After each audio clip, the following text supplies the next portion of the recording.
It's June 2025 and this is video number 339. There is, in case you hadn't noticed, a plan to reduce the world's population by 9/10. Almost everything that is happening, and these days nothing happens by accident or coincidence, is driven by that conspiracy. Sadly, too many people assume that all these things are a result of individual occurrences of incompetence, greed or stupidity. They are not. We are all victims and prisoners to be of the world they have designed for us, a world being prepared with malignant contempt rather than quiet, respectful humanity.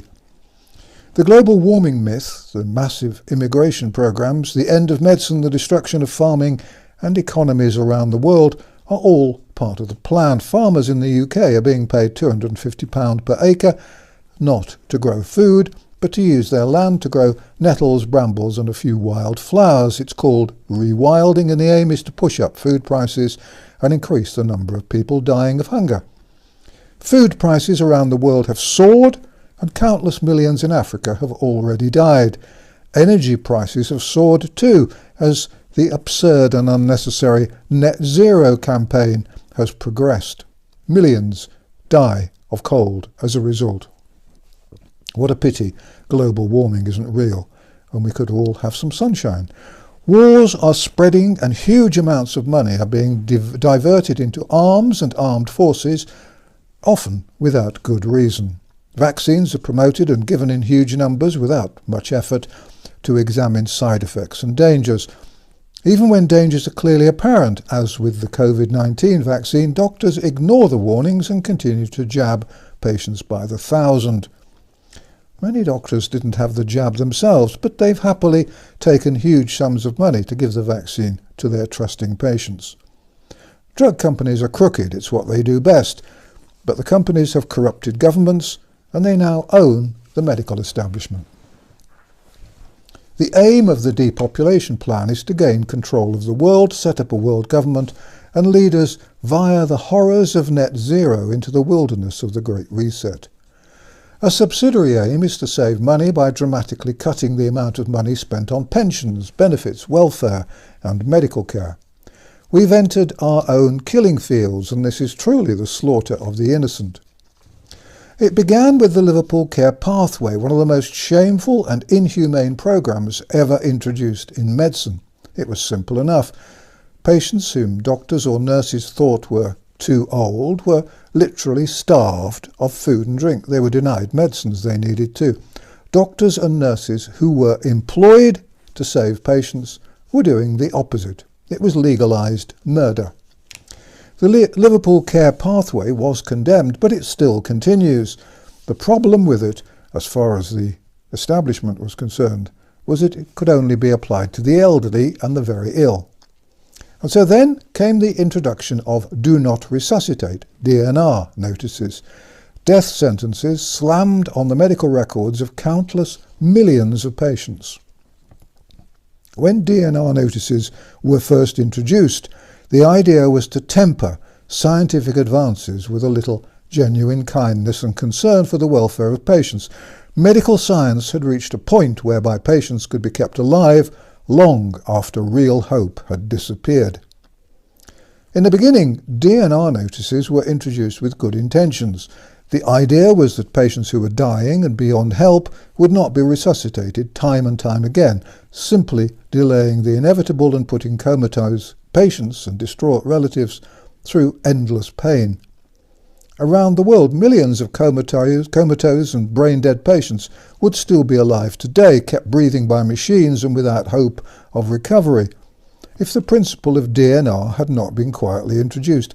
But today, Do Not Resuscitate notices are routinely slapped on the medical notes of patients who are awaiting surgery for entirely curable problems or who are simply old, by which they mean they're over 50, or disabled, or ill, or suffering from mental illness. Even young adults and children have been labelled Do Not Resuscitate if a doctor or nurse felt that their lives were in some way worthless. The medical establishment had by then deliberately and cold-bloodedly taken the caring out of medicine. But the decline in caring came to a head during the COVID fraud. It was then that the medical establishment decided that the Liverpool care pathway wasn't killing people fast enough, and that the DNR notices just weren't fast enough either. Most people became aware that doctors were deliberately killing their patients during the COVID lockdowns of 2020, when doctors began systematically, deliberately and cold-bloodedly murdering old people in care homes using a kill shot injection consisting of midazolam and morphine. What else do you call it but murder when patients are deliberately killed to save money? As I warned in February and March of 2020, the alleged COVID pandemic was a hoax. The science and the statistics showed that COVID was nothing more than a remarketed annual flu. It was no surprise that in 2020 there was no official flu. That's because everyone who had COVID actually had the flu. People forget that worldwide up to 600,000 people can die in an annual flu season. Governments around the world try to fiddle the figures to show that COVID was killing millions. It wasn't. People who died of heart attacks or cancer or accidents in the street were all put down as COVID victims. As everyone now knows, it was a massive fraud. The extra deaths were a result of the lockdowns, which were never justified, and later the toxic vaccine, which I had warned was coming right at the start of 2020. It was obvious too that they'd try to make it compulsory. The mass murder of the elderly was part of the depopulation plan. In March and April 2020, doctors said that they would simply refuse to see or treat old people. One GP told a care home manager that no one over the age of 75 would be admitted to hospital. Referrals by GPs for suspected cancer fell by 70%, as doctors abandoned their patients and their responsibilities. As the number of pensioners dying increased, government ministers openly boasted of the huge amounts of money that they were saving. They were saving on pensions that they didn't have to pay, and they were saving on medical care. The slaughter of the innocent, which occurred during 2020, was nothing more or less than a form of genocide.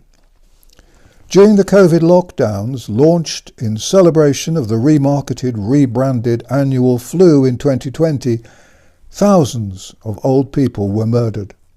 And that's not hyperbole.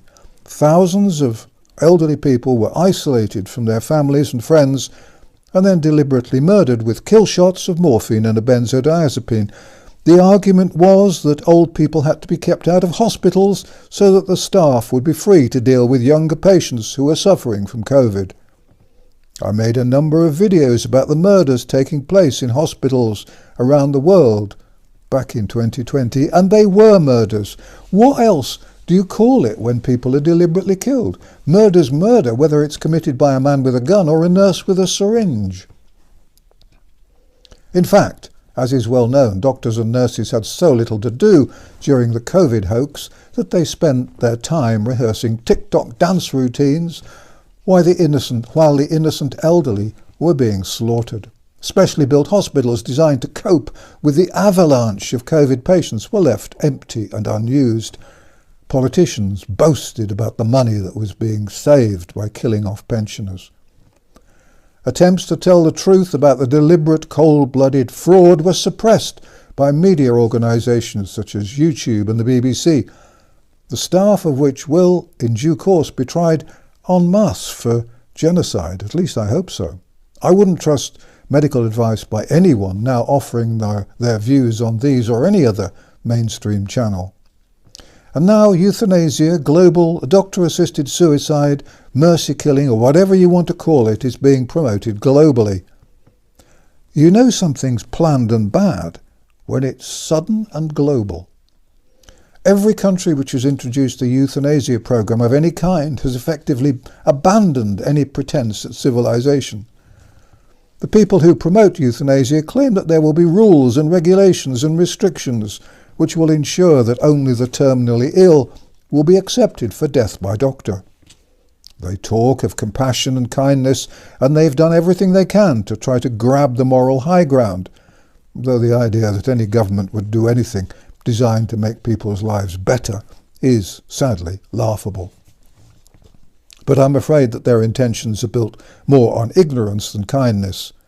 Some supporting the plans for euthanasia have actually said that individuals should be allowed to die if they feel they have become a burden. Whenever and wherever euthanasia is introduced, the rules are abandoned or changed. It is not long before the service being promoted is available to the anxious, the depressed, the disabled, the unemployed and the poor. It will be available to the young and to the old, and it will be available to teenagers who are feeling down. More than half the UK population is officially a burden on the state. In other words, they receive more money in benefits than they pay in tax. They're the primary target of the government's plan to start the mass slaughter of citizens. No one promoting euthanasia or suicide by doctor seems to know or care that 9 out of 10 people who attempt suicide but fail subsequently live long, successful lives and regret having tried to kill themselves. And how many of those supporting euthanasia have taken the time to read the paper entitled "High Rates of Psychiatric Comorbidity Among Requesters of Medical Assistance in Dying, Results of a Canadian Prevalence Study"?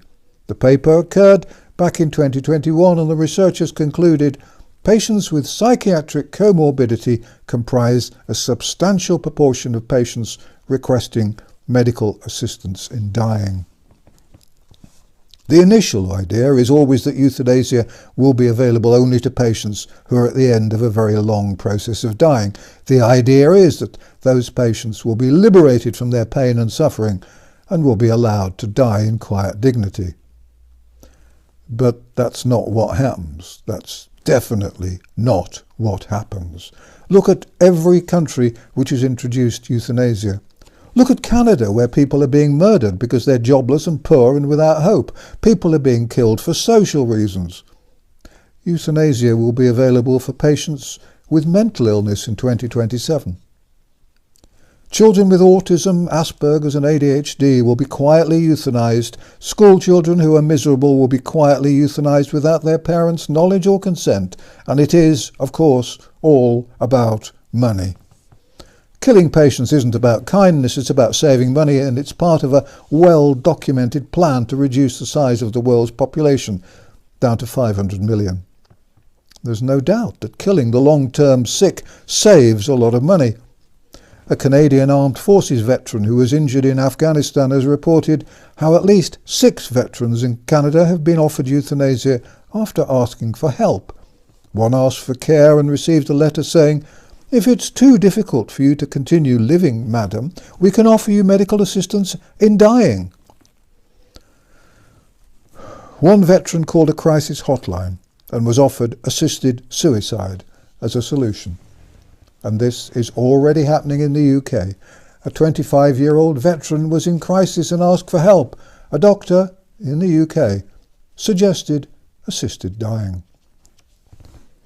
In the UK, it's been claimed a euthanasia programme will save millions for the government and doubtless enable it to spend more money on bullets and bombs to kill more people. Modern politicians save money by killing people and then use the money they've saved to kill more people.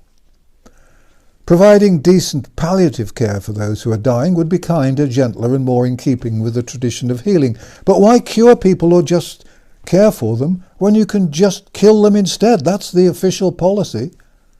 The government doesn't admit this, but the biggest advantage of the official death by doctor scheme will be the billions which will be saved by cutting the benefits and pensions bills.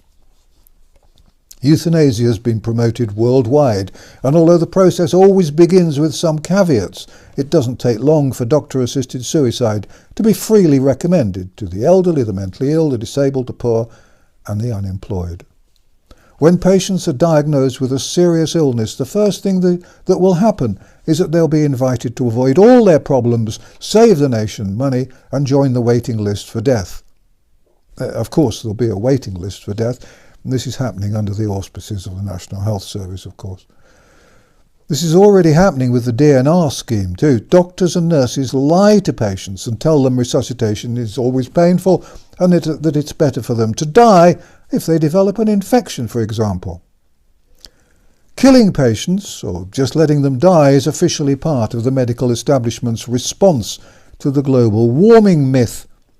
Read my book, The End of Medicine, if you want to know more. The lack of decent pain relief means that some patients will choose euthanasia because they're frightened of being in pain.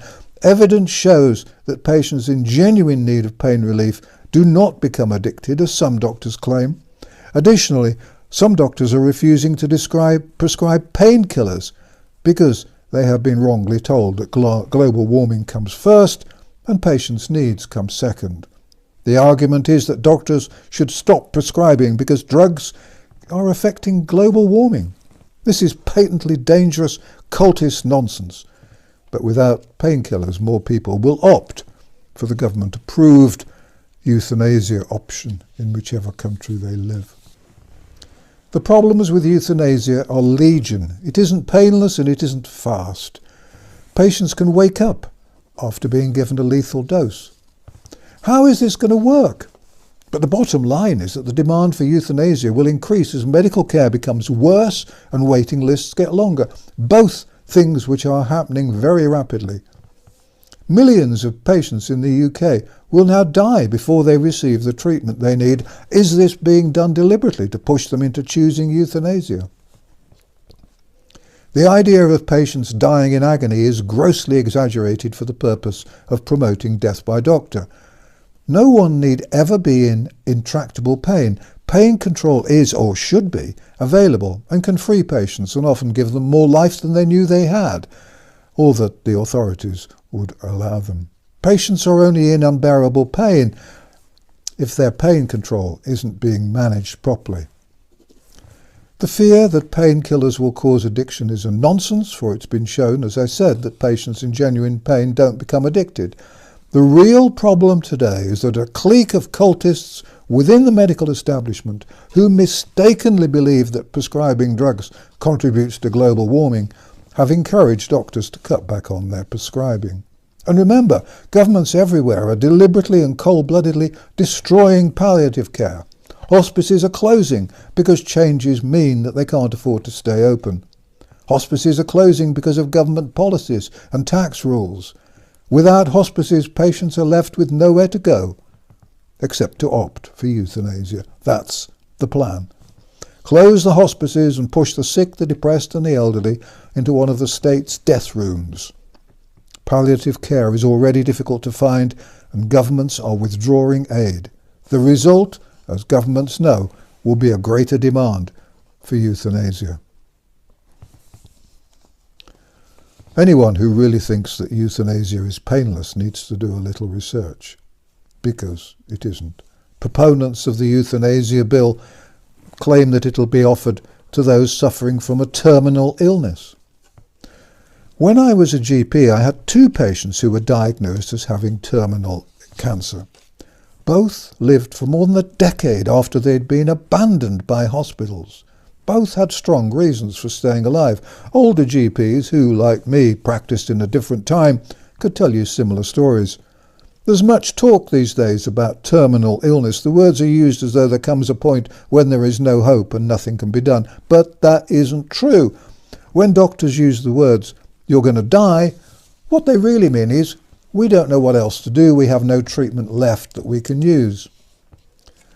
Remember, it is impossible to know when a patient is terminally ill. When doctors say there isn't any more we can do, they don't mean that the patient is going to die. They mean they don't know what else to do. No doctor can possibly say to a patient, "you've got 6 months to live." No one should make predictions like that. I've known patients live for many years after they've been told they were close to death. When a doctor says that a patient has 3 months, 6 months or 12 months to live, they're merely guessing. And although their guess may sometimes be based on past experience, it's as likely to be wrong as right. Moreover, remember that doctors, particularly the ones in white coats, have a negative placebo effect, or a positive placebo effect, depending on what they're saying. If a doctor gives a patient a sugar pill and says, with enthusiasm, that the pill will cure them, then there's a good chance that the patient will recover. If a doctor says to a patient, "you're going to die," then the very words will have an impact. There isn't much difference between a doctor in a white coat and a voodoo witch doctor dressed in feathers. It's no coincidence that medical care is being dramatically reduced at the same time as euthanasia is being promoted. So, for example, asthma patients are being told that the treatment they've used for years must be stopped because it affects global warming.